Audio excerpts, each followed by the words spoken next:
등불이 길을 만들고 숟가락이 법이 되던 밤의 끝자락에서 더 깊은 어둠이 서서히 고개를 들었다. 길을 가꾸는 손들이 서로의 체온을 나눌 동안 탑의 눈은 바람의 결을 세고 물의 방향을 재며 마음속 칼을 갈아두었다. 이름을 숨기고 발자국을 흐리던 자와 이름이 곧 규범이자 심판인 자가 같은 강 위에서 서로의 그림자를 마주보는 순간이 다가왔다. 이번 장면은 피로 맺힌 두 존재의 재회다. 하나는 왕자로서 서 있고 다른 하나는 길로서 흐른다. 피가 서로를 기억하는 방식은 늘 비슷했으나 결말은 단 한 번도 같지 않았다. 천마성 서편의 새벽은 늘 일정했다. 돌기둥은 밤사이 축적된 냉기를 내뿜고 첨탑 난간의 등불은 마지막 불씨를 손가락만큼 남긴 채 뻗어가는 바람의 속도를 재는 자로 쓰였다. 귀로 결정을 내려온 세월이 길었으므로 탑의 주인은 소리의 높낮이만으로도 강호의 조류를 그릴 수 있었다. 등불의 진동이 깊어질수록 정파의 길은 넓어졌고 밤 냄새가 두터워질수록 칼의 이익은 줄어들었다. 이 단순한 산술이 오래 모여 서로 다른 결심을 낳았다. 길을 허물면 사람의 속도가 깨지고 속도가 깨지면 기억이 빈칸이 된다. 기억이 빈칸이 되면 새 규범을 쓰는 손이 더 쉬워진다. 탑은 그 빈칸을 원하는 쪽에 가깝게 서 있었다. 그 아침 탑의 귀가 유난히 길어졌다. 강하구의 물결이 일정 간격으로 부서지다 어느 지점에서 불규칙하게 갈라졌다. 등불이 늘어선 선로의 끝부분에서 갑작스레 어두운 무늬가 피어났고 무늬의 분기점에 사람의 속도가 모였다. 사람의 속도는 늘 일정하지 않았고 일정하지 않기 때문에 오히려 규칙을 드러냈다. 규칙의 모서리가 밀려난 자리에서 탑의 주인은 손끝을 굽혔다. 그 굽힘이 명령의 시작이었다. 하오문이 설치한 연못의 변주가 몇 차례 실패로 돌아간 뒤 물은 더 이상 칼의 도구가 아니었다. 반복은 기교를 예민하게 만들었지만 예민해진 기교는 사람들의 눈에도 익숙해졌다. 익숙함은 경계보다 빨라서 함정은 준비되기 전에 피로 기록되었다. 물 위에서 꺼내든 새로운 계책은 비워두는 방식이었다. 아무것도 놓지 않고 아무것도 흔들지 않으며 다만 강의 피부를 고요하게 하는 일. 고요는 거울을 만든다. 거울은 얼굴을 반사하고 반사된 얼굴은 스스로를 의심하게 만든다. 의심은 발을 늦추고 늦춘 발은 추적의 손을 쉬게 한다. 빗물과 비친 얼굴 사이에 오래 미뤄온 만남의 무대가 누워 있었다. 하구의 모래톱이 낮아지는 저녁 무렵 강의 갈래가 손바닥처럼 펼쳐졌다. 갈래 하나가 끝나는 곳에 오래된 석탑의 잔해가 뾰족한 그림자를 남기고 있었다. 물의 소리가 그늘로 들어와 사라질 때 누군가의 발이 모래를 반장 정도 눌렀다. 깊지 않았고 가볍지 않았다. 폭폭은 일정했고 허리의 축은 흔들리지 않았다. 사파의 발이었으나 사파의 발이라 단정하기엔 너무 절제되어 있었다. 절제의 문법은 오래된 탑의 주인이 즐겨 쓰던 문장과도 닮아 있었다. 두 문장이 같은 강 위에서 서로를 알아보는데 필요한 시간은 길지 않았다. 정파의 등불은 강변 길목마다 일정한 높이로 달려 있었다.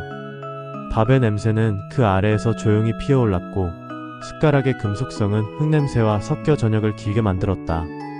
길은 살아있었고 살아있는 길은 주인을 가지지 않았다. 그러므로 누구라도 그 위를 디딜 수 있었다. 길을 지우려면 길의 주인을 지우는 대신 길의 의미를 바꾸어야 했다. 의미는 이름보다 쉽게 흔들렸고 흔들린 의미는 얼핏 같은 풍경을 다른 시간대로 옮겨 놓았다. 탑에서 내려온 그림자들은 등불을 끄지 않았다. 대신 등불 아래의 그릇을 밤마다 한 개씩 줄였다. 밥의 호흡이 가늘어지자 등불의 불꽃이 길어졌다. 불꽃은 길어질수록 제 몸을 더 태웠다. 태운 자리마다 검은 말림이 생겼고 말림이 늘어갈수록 공기에 틈이 생겼다. 틈은 누군가를 불렀다. 틈을 만든 자들이 원한 대상이 아니었으나 틈은 늘 오래 기다려온 이름을 먼저 불러냈다. 모래톱의 가장자리에서 길의 주머니가 풀리듯 열렸고 열림의 끝에서 발 하나가 물 위로 그림자를 던졌다. 칼은 보이지 않았고 검집도 없었다. 검집 대신 몸이 검집을 하고 검 대신 숨이 검이 되는 법. 사파의 밤들이 오래 가르쳐온 방식이 그대로 서 있었다. 발은 뒤로 물러서지 않았다. 앞으로도 급히 가지 않았다. 서서히 무게를 나누어 디디며 물의 결을 부드럽게 쪼개어 놓았다. 물의 결이 바뀌자 등불의 불꽃도 방향을 바꾸었다. 불꽃이 세 방향으로 고개를 돌리는 장면은 탑의 주인이 가장 싫어하는 풍경 중 하나였다. 왕자의 주인은 탑 아래로 내려올 때마다 발끝이 먼저 그림자를 눌렀다. 그림자가 먼저 놀라지 않도록 그림자를 안심시키는 튠으로 발을 내딛는 습관이 오래 몸에 붙어 있었다. 강변으로 이어지는 사다리의 마지막 계단에서 발이 한번 멈추고 멈춤의 틈에 공기가 재빨리 흘러들어와 숨의 톤을 낮췄다. 숨의 톤이 낮아지면 주변의 소란이 완만해졌다. 완만해진 무드는 왕자가 자리에서 떨어져도 왕자를 잃지 않게 만들었다. 물가에 이르렀을 때 그의 발목은 한 번도 젖지 않았다. 물이 길을 내주었다. 길을 내주는 물은 예절을 아는 편이었고 예절을 아는 물은 오래된 이름에 약했다. 왕자의 걸음이 모래톱의 중앙에 서자 강의 조류가 잠시 역으로 움직였다. 조류에 따라오기가 느려질 때 다른 발이 그림자 속에서 떠올랐다. 두 발 사이의 간격은 검 한 자루가 누울 자리보다 넓고 숟가락 하나가 놓일 자리보다 좁았다. 싸움이 먼저든 밥이 먼저든 어느 쪽으로도 한 발 더 옮길 수 없는 거리. 거리의 설계가 재회 장면의 첫 줄을 미리 써놓고 있었다. 강이 피부가 거울이 되어 두 사람의 형체를 반사하고 있었으나 서로에게서 빠져나간 시간의 색은 반사되지 않았다. 한쪽은 어둠에서 빛으로 가는 동안 검은 빛을 정제했고 다른 쪽은 빛에서 어둠으로 가는 동안 불의 열을 낮추었다. 불과 검은 같은 방향으로 달려가다 다른 언덕에 앉아 서로를 내려다보는 운명의 두께를 가지게 되었다. 그 두께가 깊을수록 이름은 입 밖으로 나오는데 시간을 더 필요로 했다. 이름을 부르면 기억이 살아나고 기억이 살아나면 결심이 흔들리기 쉽다. 흔들림을 허용하지 않기 위해 이 장면은 끝까지 무언이었다. 무언의 정열이 오히려 말을 대신했고 말이 없을수록 보는 자들의 귀는 더 예민해졌다. 모래가 발 아래에서 밀려나지 않도록 체중을 넓게 분산한 사파의 발은 허리의 기둥을 살짝 비틀어 물결의 보걸력을 테스트했다. 보걸력이 빠른 물은 싸움에 불리했다. 충격을 흡수해버리면 기술의 의미가 줄어든다. 반대로 보걸력이 느린 물은 여운이 길어 심리전에서 유리했다.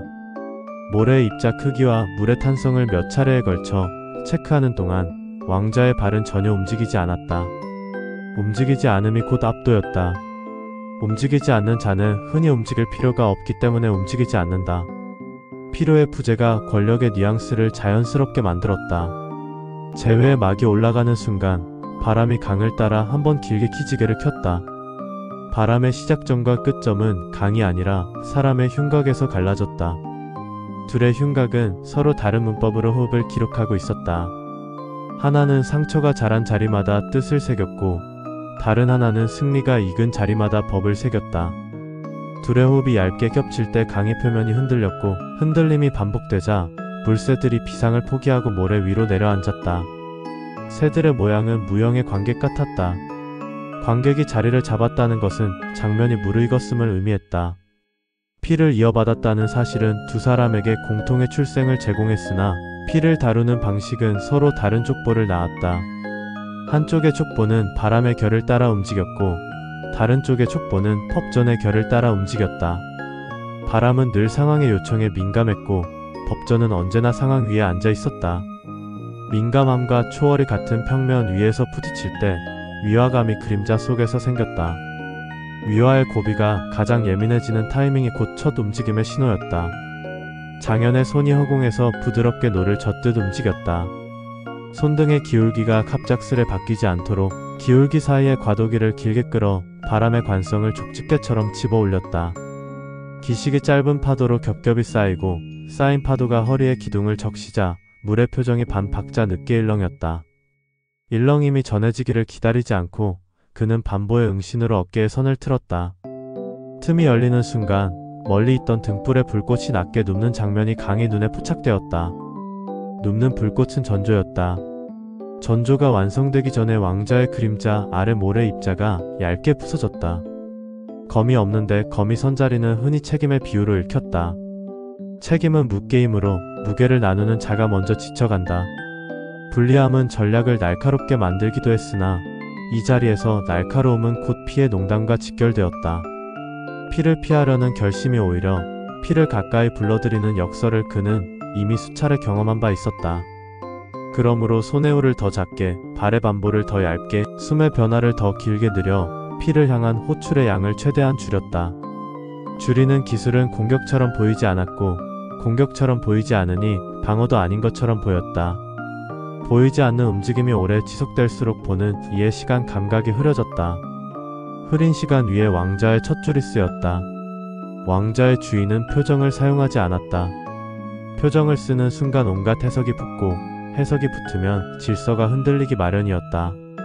대신 그는 주변의 멈춤으로 중심을 세웠다.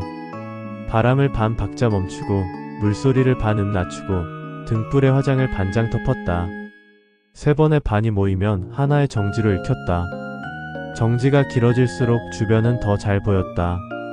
잘 보인다는 사실이 공격의 우위를 만들었다. 우위를 쥔 자가 검을 뽑으면 결판이 빠르다. 그러나 이 자리에서 빠름은 승리가 아니라 손실을 의미했다. 왕자의 계산은 언제나 손실을 최소화하는 곳에서 얻었다. 멈춤의 핵이 완성되자 강희 피부에 모래알만 한 파문이 산발적으로 생겼다. 파문이 서로를 먹고 커지지 않았으므로 충돌의 파장은 아직 없었다. 충돌이 없을 때 더 큰 긴장이 태어난다. 긴장은 관객의 귀로 이동했고 이동한 귀는 멀리서 소림의 첫 종소리가 번져오는 것을 잡아냈다. 종은 결심이자 구원이었다. 결심과 구원이 동시에 들릴 때 피는 흔들리기 쉬웠다. 흔들리는 피를 잡아두는 손이 왕자 쪽에 더 많았다. 이 만남을 가능케 한 배경에는 두 시대가 나란히 놓여 있었다. 한 시대는 밥과 불로 구성된 생활의 윤리였고 다른 시대는 탑과 법으로 전개된 질서의 윤리였다. 두 윤리가 서로를 거부하지 않은 책 같은 강 위에 앉는 풍경이 드물었기에 강호의 많은 눈이 여기에 달려 있었다. 누구도 들어올리지 못한 칼과 누구도 끄지 못한 등불이 같은 프레임에 포획되면 관찰자는 자연스레 승패를 요구한다. 그러나 이 장면은 승패의 프레임을 허락하지 않았다. 이 만남의 목적은 서로를 무너뜨리는 일보다 서로의 시대를 재정의하는 일에 가까웠다. 재정의는 칼로 되지 않고 불로도 되지 않았다. 재정의는 벼락처럼 적시는 순간의 총량보다 오랫동안 스며드는 의미의 총량에서 나온다. 모래톱의 공기가 그 총량을 받아들일 만큼 충분히 가라앉아 왕자의 발이 반나절의 멈춤에서 아주 작게 풀렸다. 풀림은 움직임이 아니라 눈꺼풀의 그림자 정도의 흔들이었다. 그 흔들이 강이 비늘에 닿자 멀리 있던 등불 몇 개가 순서대로 흔들렸다. 흔들림의 순서가 일정했으므로 일정한 도를 발표하는 의식처럼 보였다. 의식은 사람들을 안심시키는 장치로 오래 쓰였다. 안심이 장면을 고정시키고 고정된 장면 위에 다음 줄이 올라왔다. 장현의 팔목에서 잠자던 나귀는 밤새 낮아진 열을 유지하고 있었다. 혈의 언어로 말하자면 피가 이 만남을 부르지 않았다는 뜻이었다. 피가 부르지 않는 재회는 명분의 기울기가 작다. 작은 기울기는 격돌 대신 관찰을 선호한다. 관찰을 오래 하는 쪽이 결국 서사를 주도한다. 왕자의 혈은 다른 결로 말하고 있었다. 피가 말했다기보다 피로 구성된 질서가 말했다. 질서의 목소리는 개인의 혈열보다 차갑고 두터웠다. 차갑고 두터운 음색에 오래 노출되면 뜨거운 결심은 쉽게 마른다. 마른 결심은 화재 위험을 낮추지만 동시에 불씨도 줄인다. 불씨가 줄면 혁신의 속도도 느려진다. 느림이 목표인 자와 빠름이 목표인 자가 같은 강 위에서 서로의 심박을 듣는 장면이 이 아침의 정수였다. 온도의 차이는 물의 피부에 선명했다. 왕자의 가까운 쪽의 물은 유리처럼 빳빳했고 사파의 발 아래의 물은 천처럼 유연했다. 유연함은 충격을 분산하고 빳빳함은 충격을 반사했다. 분산과 반사의 충돌은 곧 첫 교차의 사운드를 예고했다. 사운드는 검이나 주먹의 금속성으로 기록되지 않았다. 사운드는 숨과 물결의 조합으로만 들렸다. 조합의 높낮이가 같아지는 지점에서 장면의 절정이 시작되었다. 두 형체가 서로의 중심선을 스치듯 지나갔다. 스침은 배임이 아니었다. 배임은 흔적을 강요하고 스침은 흔적을 협상한다. 협상이 유효할 때 상처는 나중으로 미뤄진다. 미뤄진 상처가 없는 장면은 흡사 아무 일도 없었던 것처럼 보이나 이 미루기가 다음 장면의 방향을 결정한다. 왕자의 멈춤이 스침의 순간에도 흐트러지지 않았고 사파의 반부가 곧바로 복원되었다. 복원이 빠르다는 사실이 양쪽 모두의 숙련을 증명했다. 숙련은 우열을 가리지 않았다. 숙련은 단지 다음 문장을 심리적으로 짧게 만들었다. 강물의 비늘이 스침의 통역을 맡았다. 비늘 하나가 밝았다가 어두워지고 어두워졌다가 다시 밝아지는 간격이 일정했다. 그 일정함이 의사의 청진처럼 두 사람의 심박을 베이스라인으로 맞춰 놓았다. 베이스라인이 같아지자 관객의 귀는 차츰 사운드를 잃었다. 사운드가 사라지는 장면에서 시각이 지배권을 얻었다. 시각은 언제나 더 잔인했다. 잔인함은 선명함의 다른 이름이었다. 선명한 장면에서 곁눈질의 의미는 사라진다. 정면만이 남았다. 정면에서 오래 버티는 자가 결국 이야기의 방향을 가져간다. 강 건너편 등불의 숫자는 여전히 같았으나 불꽃의 키가 미세하게 낮아졌다. 바람이 바뀐 것도 기름이 모자란 것도 아니었다. 시선이 움직였기 때문이었다. 시선은 빛을 줄인다. 빛이 줄어든 자리에 그림자가 내려왔다. 그림자는 길 위에서 예절을 갖추었다. 사람을 밟지 않고 불을 끄지 않으며 밥을 뒤엎지 않았다. 예절을 갖춘 그림자는 길의 구성원으로 받아들여졌다. 받아들임은 제한 없는 통각권이 되었고 통각권은 장면의 중심으로 안내하는 초대장이 되었다. 초대가 성립하자 왕자의 그림자는 더 이상 멀리 있지 않았다. 길 위를 직접 디디며 길의 규칙을 잠정적으로 존중하는 속도를 선택했다. 존중은 기술이 아니었다. 존중은 계산이었다. 계산이 달라지는 순간 전선의 모양도 달라졌다. 사파의 발 아래에는 언제나 버려진 이름들이 있었다. 떠났거나 버려졌거나 잊힌 이름들. 이름을 줄이면 길이 넓어진다는 사실을 그는 배웠다. 넓어진 길 위에서 아이들이 먼저 걸을 수 있었고 노인들이 뒤처지지 않을 수 있었다. 그 선택은 누군가의 죄책을 생존으로 바꾸는 일과 닮아 있었다. 반대편에서 왕자는 다른 셈법을 사용했다. 악의를 정당화하는 대신 정당함을 효율로 바꾸었다. 효율은 죄책을 먼저 변환시켰다. 더 적게 죽이면 더 오래 다스릴 수 있다는 산술이 서 있었다. 두 산술이 같은 강의 피부에 겹쳐 때를 맞추자 각각의 책임이 서로의 등을 미는 순간이 생겼다. 등 떠밀린 발은 앞으로 갈 수밖에 없었다. 앞으로 나아간 발의 각도가 제외의 곡률을 결정했다. 모래톱의 중심에서 곡률이 최대인 지점이 있었다. 물의 곡률과 길의 곡률, 시선의 곡률과 피의 곡률이 한 점으로 모이는 자리. 이 자리에서 균형을 잃지 않는 자는 다음 장면의 주인이 된다.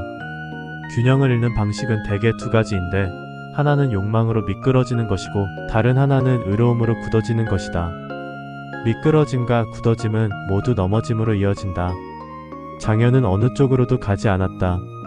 그는 미끄러지는 물 위에서 더 미끄러지는 대신 미끄러짐 자체의 속도를 계산해 미끄러짐을 지연시켰다. 지연이 길어지자 물의 곡률이 어느새 줄었다. 곡률이 줄어드는 장면에서 깨달음이 생겼다. 재회는 칼의 부름이 아니라 길의 합이라는 사실, 그리고 피의 논리보다 밥의 문법이 더 좋은 판관이라는 사실. 판결이 필요한 밤에는 심판을 부르지 말고 숟가락을 늘려야 한다는 법칙이 모래 위에 조용히 쓰였다. 왕자의 발도 아주 작은 붕괴를 겪었다. 붕괴는 균열이 아니라 잠깐의 퇴고였다. 오래 유지해온 문장의 설명 한 줄을 턱 붙이는 정도의 수선. 수선은 체면을 해치지 않았다. 오히려 서사를 더 우아하게 만들었다. 그의 그림자가 강의 표면에서 한 번 더 길게 늘어지고 늘어진 끝이 등불의 원형과 겹칠 때 강의 피부가 흡사 서책의 질감처럼 보였다. 책장은 잠깐 넘어가려다 멈추었고 멈춘 채로 다음 페이지를 예고했다. 해가 기울고 강의 비늘이 납작해지자 장면은 자연스레 닫혔다. 닫힘은 누가 먼저 돌아섰는지, 누가 더 오래 서 있었는지, 누가 더 적게 흔들렸는지를 가리지 않았다. 닫힘은 오직 방향을 남겼다. 사파의 발은 강을 따라 더 남쪽의 얕은 수심을 향했고 왕자의 그림자는 탑의 계단을 타고 다시 위로 올라갔다. 모래톱에는 아무 말도 적히지 않았다. 대신 모래의 표정이 달라졌다. 미세하게 평평해졌고 평평해진 표면에 다음 밤의 발자국이 쉽게 찍힐 여지를 남겼다. 여지는 희망이었고 동시에 위협이었다. 희망과 위협이 같은 낱말로 쓰이던 시대의 문장이었다. 강가에 남은 등불들이 하나둘 낮아졌다. 밥 냄새는 사라지지 않았고 숟가락의 반짝임은 여전히 길을 표기했다. 길이 계속된다는 사실이 곧 승리의 다른 표현이었다. 승리가 명사에서 동사로 변하는 순간 왕자와 길의 대결은 시간에 위임되었다. 시간은 가장 느리지만 가장 정확한 재판장이었다. 그 재판이 열릴 동안 피는 서서히 식었고 불은 서서히 덜 끓었다. 식음과 냉각의 곡선이 멀리 있는 탑의 종을 은근하게 흔들었다. 종소리는 이번에도 결심과 구원을 동시에 불렀다. 사람들은 집으로 돌아가며 각자 마음속에 한 줄 요약을 만들었다. 어떤 이는 길이 이겼다고 생각했고 다른 이는 왕자의 품이 더 넓었다고 기억했다. 기억이 갈라질수록 이야기는 오래갔다. 오래가는 이야기는 다음 장면을 스스로 부른다. 부름의 무게가 충분히 모이면 같은 무대에서 다른 배우들이 오른다. 다음 장면의 제목은 이미 준비되어 있었다. 왕자와 길 사이에 끼어있는 피의 두 개의 모양이 마침내 정면으로 선다는 문구가 물 위로 떠올라 있었다. 한쪽은 차갑게 깬 유리처럼 단단했고 다른 한쪽은 오래 달군 쇠처럼 유연했다. 둘은 같은 불에서 태어났으나 다른 공방에서 식어 나왔다. 밤이 완전히 내려앉아 강의 기억이 수면 아래로 천천히 가라앉았다. 등불이 남긴 작은 열의 씨앗들이 모래와 물 사이에서 뭉쳐졌다. 씨앗은 다음날의 밥을 약속했고 약속은 다음 길의 안전을 담보했다. 탑의 기억은 반대로 위로 올라갔다. 돌층 사이의 얇은 틈으로 스며들어 새벽의 바람을 기다렸다. 바람이 오면 기억은 다시 소리로 번역되어 아래로 내려올 것이었다. 두 기억은 서로를 침범하지 않았다. 다만 같은 시간대를 살아가야 한다는 무언의 조약을 잠시 공유했다. 그 조약이 깨어질 날이 머지않았다는 사실을 강도 탑도 알고 있었다. 알면서도 기다리는 것이 권력의 습관이자 길의 인내였다. 피는 서로를 알았으나 피는 서로를 부르지 않았다. 길은 서로를 이어주었으나 길은 서로를 묶지 않았다. 왕자와 길의 재회는 약속을 남기지 않았고 다만 방향을 남겼다. 남겨진 방향은 곧 다음 장면의 초대장이었다. 강이 기울고 등불이 낮아지는 동안 탑의 종은 더 멀리 울릴 준비를 마쳤다. 이제 같은 피의 다른 그림자들이 같은 무대에 선다. 한쪽은 그림자에서 몸을 빼고 다른 한쪽은 몸에서 그림자를 꺼낸다. 서쪽의 피와 동쪽의 숨이 동일한 박자로 이어지는 밤, 오래 미뤄진 호명이 마침내 이루어진다. 길의 문장과 피의 문장이 같은 문단에 놓이는 순간이 온다. 강의 피부가 하루 동안 3번의 호흡을 마치고 고요를 돌려줄 때 오래 미뤄졌던 장면이 마침내 자리를 찾았다. 피가 서로를 기억하지만 부르지 않으려 애쓰던 시간의 끝에서 바람은 두 혈맥이 합쳐지는 순간을 위해 결을 고르게 다듬었다. 한 사람은 탑에서 내려온 계산을 몸 안에 잠재운 채 무용의 칼날을 들었고 다른 한 사람은 길 위의 밥과 등불로 쌓은 문장을 어깨에 얹은 채 빈손을 들었다. 이름을 부르지 않아도 서로를 알아보는 방식이 존재하는 밤, 강호는 오래 들여다보던 질문을 잠시 내려놓고 하나의 그림자를 둘로 나누었다. 모래톱의 표면은 낮 동안 스쳐간 발에 의해 뒤엉켜 있었다. 아이의 가벼운 발, 장정의 무거운 발, 탑의 수호가 남긴 무표정한 발. 저물녘의 바람이 한번 길게 지나가자 표면의 다툼은 얕은 물결처럼 정리되었다. 정리된 면에 다시 두 줄의 발자국이 차례로 찍혔다. 하나는 절벽길에서 익힌 반보의 간격을 지켜 가볍게 눌렀고 다른 하나는 계단 위에 멈춤을 지니고 천천히 내려와 균등하게 눌렀다. 서로 다른 습관은 서로 다른 압력으로 같은 사막을 눌렀으나 두 발자국의 리듬이 첩점에 이르자 모래는 폭력을 잃고 평평해졌다. 평평해진 모래는 중립이었다. 중립은 결론을 미루는 기술이었다. 물은 두 사람의 흉곽이 적어낸 속도를 서로 다른 기호로 번역했다. 한쪽의 기호는 짧은 선이 연속으로 이어진 채 미세한 들숨을 빠르게 적었고 다른 쪽의 기호는 긴 곡선으로 숨을 붙들어 놓은 후 늦게 놓아주었다. 두 방식의 차이는 등불의 흔들림에 곧바로 반영되었다. 강 건너의 불꽃 중 몇 개는 인내의 모양을 닮아 길게 누워 있었고 몇 개는 경계의 모양을 닮아 높낮이를 작게 바꾸었다. 불꽃의 문장이 길어질수록 소리 없는 합의가 자리를 넓혔다. 합의가 넓어지자 모래의 경계에서 작게 일어나던 먼지가 가라앉았다. 가라앉은 먼지는 관객의 눈동자였다. 눈동자가 흔들리지 않으면 다음 표정은 더 오래 남는다. 한 사람의 팔목 위에서 오래 식었던 낙인이 잔빛을 되찾았다. 잔빛은 온기가 아닌 방향의 신호였고 방향은 폭이 아닌 길이의 승부였다. 다른 한 사람의 낙인은 불꽃을 피워 올리지 않았다. 대신 색을 더 짙게 눌렀다. 눌림은 돌이킬 수 없는 선택의 전조였고 전조는 대개 칼을 부르는 법이었다. 그럼에도 칼은 꺼내 들지 않았다. 문양 사이의 간격이 변했고 간격의 변화는 곧 관계의 변화였다. 관계가 바뀌면 싸움의 이유가 새로 계산되었다. 계산의 표는 아직 한 칸 비워져 있었다. 비워진 칸은 이름을 넣으라는 유혹을 품고 있었지만 저마다의 눈은 고개를 저었다. 이름이 들어가면 그 자리에 돌아갈 수 없었다. 길은 늘 사람의 속도에 맞춰 문장을 만들었다. 문장은 음절 대신 냄새와 체온을 사용했고 문장 끝에는 언제나 그릇 하나가 놓였다. 탑의 말은 반대로 질서의 무게를 잣대로 삼았다. 질서는 꼭대기에서 시작해 바닥을 불러냈고 바닥이 응답하면 행의 첫 칸이 채워졌다. 두 언어의 문법은 합치지 않았으나 같은 문단에서 서로를 피해갈 수는 있었다. 서로를 피할 때 문장 사이의 공백이 넓어졌다. 넓어진 공백이 숨을 쉬게 했다. 숨 쉬는 공백은 돌발의 칼을 늦추었다. 늦어진 칼날은 잠시 관찰자의 자리로 물러섰고 관찰하는 칼은 자기 날을 그때서야 이해했다. 사파의 발은 앞으로도 뒤로도 움직이지 않았다. 움직이지 않기 위해 등줄기의 각도를 천천히 낮췄다. 낮춰진 등은 바람의 허리를 가볍게 떠밀어 물의 표정을 바꾸었다. 포법이 아니라 등으로 길을 얻는 방식은 탑의 계산에서 흔치 않았다. 탑은 중심을 똑바로 세우는 법을 가르쳤지만 가끔 세우지 않는 편이 더 멀리 가는 것을 망각했다. 등으로 얻은 길이 물 위에 얇게 펼쳐졌다. 얇은 길은 오래 버티지 못하지만 그 위에 서는 시간만큼은 상대의 예측을 무력화했다.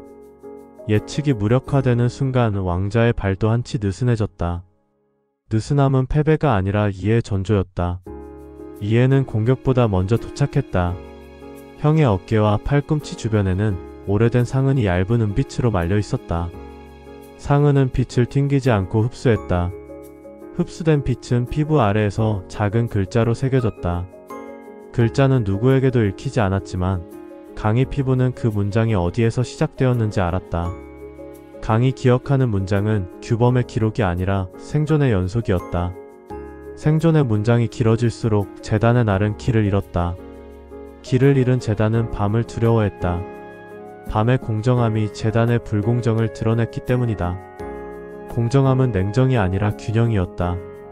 균형을 앞에 두고 칼을 뽑는 손은 줄어들었다. 동생의 가슴 안쪽에서 박동의 간격이 아주 조금 넓어졌다. 넓어진 간격은 불안을 의미하지 않았다. 오히려 결정을 미루고 관찰을 늘리겠다는 감산의 의지였다. 감산은 탑의 언어로는 손실이었지만 피의 언어로는 승부였다.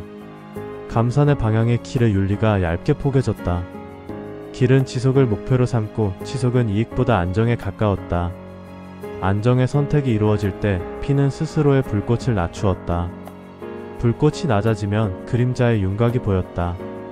윤곽은 닮음을 말했고 닮음은 두 개의 혈이 같은 귀향을 갖는다는 사실을 천천히 확인시켰다. 사람들의 눈과 등불의 시선이 강 건너의 오두막으로 잠시 이동했을 때 두 형체 사이의 공기는 얇아졌다. 얇아진 공기 위에 숨이 합쳐졌다. 합쳐진 숨은 단순한 동조가 아니었다.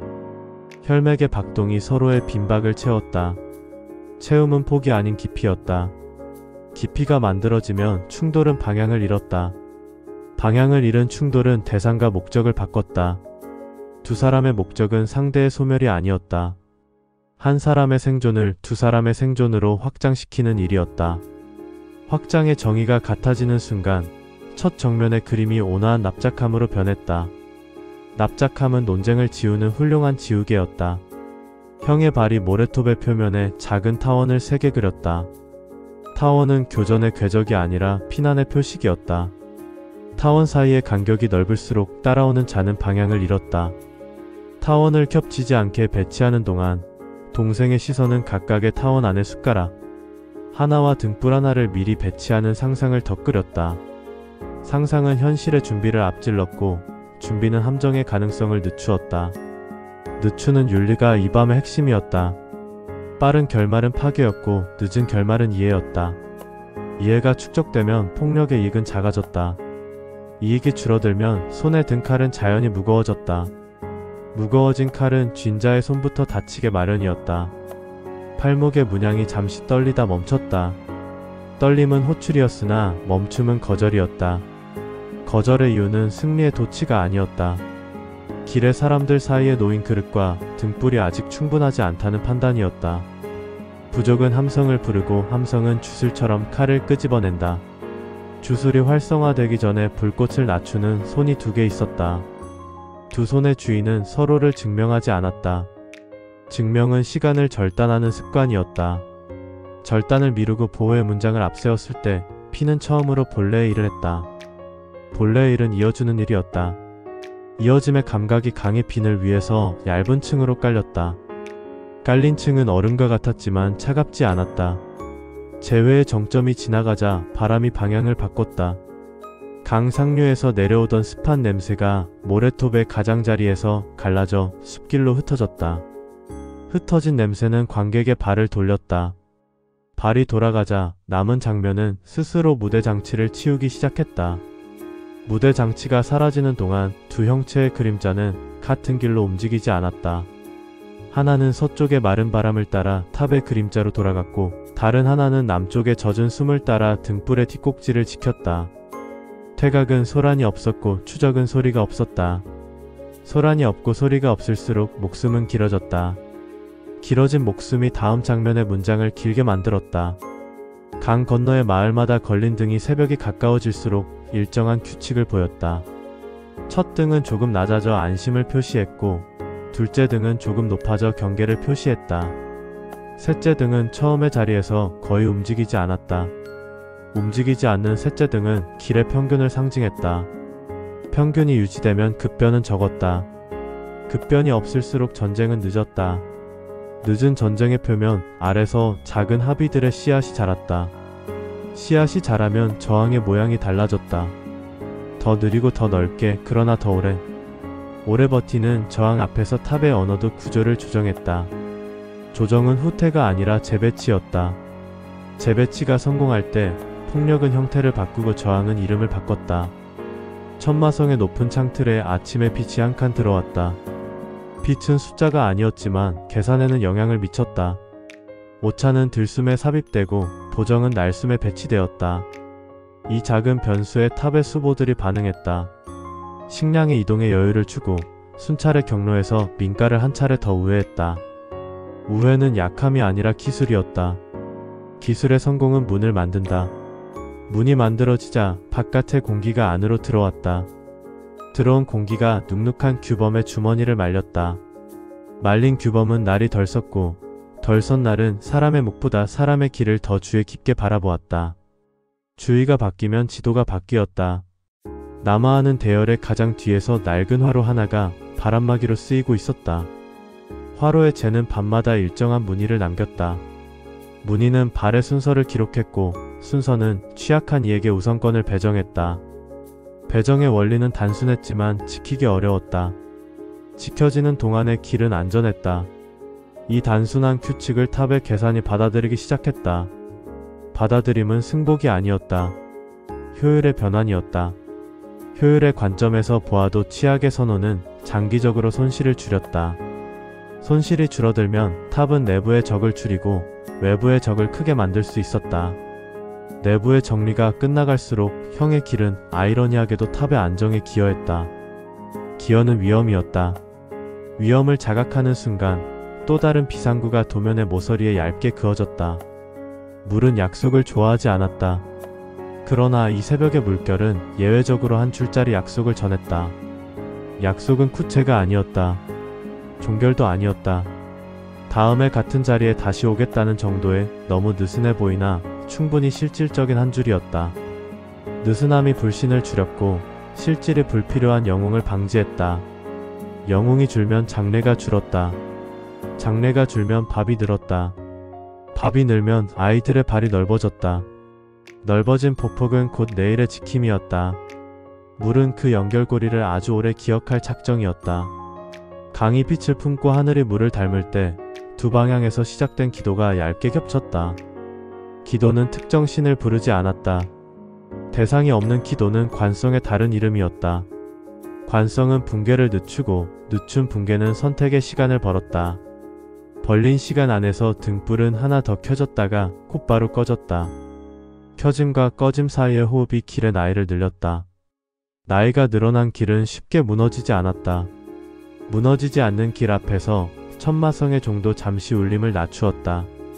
낮아진 울림은 오만을 줄였다. 오만이 줄면 지식의 문이 열린다. 열린 문으로 들어오는 바람이 규범의 반죽을 부드럽게 만들었다. 이날의 끝은 둘 모두에게 돌아섬과 떠남의 기술을 요구했다. 돌아섬은 등돌림이 아니라 다음 방향을 향한 회전이었고, 떠남은 도망이 아니라 지켜야 할 곳으로의 복귀였다. 복귀의 길에 서로의 흔적을 일부러 지우지 않았다. 지우지 않음이 곧 책임이었다. 책임은 약속 대신 행동으로 기록되었다. 강 아래에서 고된 발이 조금 쉬었고 탑 아래에서 냉랭한 눈이 잠깐 감겼다. 심과 감김이 굳은 표정을 늦추었다. 늦춰진 표정 사이로 작은 미소의 가능성이 스쳐 지나갔다. 가능성은 확정이 아니었지만 충분한 서사의 연료였다. 해가 완전히 오르기 전 모래톱의 표면에 남은 흔적이 빛을 받았다. 흔적은 두께만큼만 말했고 두께는 곧 시간이었다. 이 만남이 남긴 것은 칼의 흉터가 아니었다. 길의 두께였다. 두꺼워진 길 위에서 등불이 낮게 흔들렸고 그릇의 온기가 오래 식지 않았다. 식지 않는 온기 위로 새로운 발들이 조심스럽게 방향을 잡았다. 방향이 정해지자 누군가는 탑으로, 누군가는 남쪽으로, 누군가는 동쪽으로 발을 옮겼다. 각자의 방향이 정렬되었을 때 강호의 지도가 아주 조금 수정되었다. 수정된 지도는 누가 그렸는지 명확하지 않았다. 그러나 읽는 이는 늘어났다. 읽히는 지도가 오래갔다. 오래가는 지도는 승리의 다른 얼굴이었다. 피가 서로를 부르지 않고도 서로를 지키는 밤이 가능하다는 사실이 강호에 전해졌다. 길의 문장은 등불과 숟가락으로 계속 써지고 탑의 문장은 규범과 계산으로 다시 배열되었다. 두 문장이 같은 책의 다른 장으로 묶이는 동안 새로운 장면의 제목이 서서히 떠올랐다.